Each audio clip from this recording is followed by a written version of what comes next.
Once again, and welcome to the third part of the MDN intro. Today, we are talking about Mage Wars. Now, this game is not only the largest box in the three, it's also the largest game as well as the most complicated. So, let's dive right into it.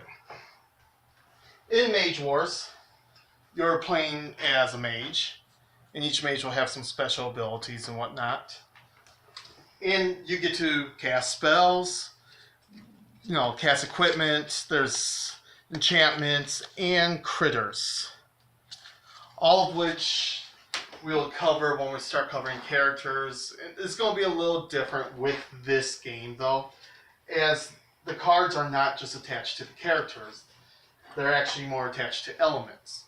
Each mage will have a spell book in which the cards that they can cast are in it. That's one of the more fun mechanics of this game, is your deck is a spell book. You are actually flipping through and seeing what spells you want to cast for the game or that turn. It's a larger board. I'm not going to unfurl the board today, mainly because how much larger the board is than most games. I like the game, but that's one issue that comes up, is space. It takes a little larger than the card table typically has. Pardon my flub up there. But, that's not the only issue with the game. It is a complex game. It's a higher complexity. So if you're playing with an individual who is not used to that level of gameplay, it might be a little harder for them to really enjoy it as much. Now, you keep track of your energy, your health, and your what's called channeling it with it on these cards, where there's actually, enough for 2 players, of course.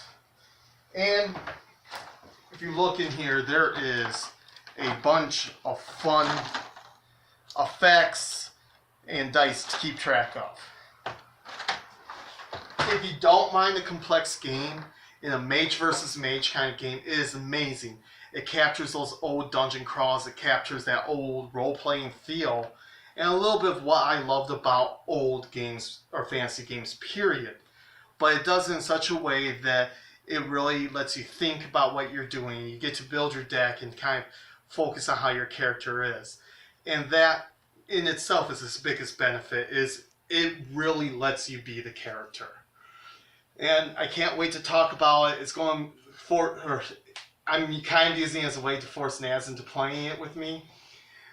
Granted, she's giving me the sarcastic stare right now. But hopefully you guys enjoy what we can show you of it. And I can't wait to actually dive right into it. Thank you.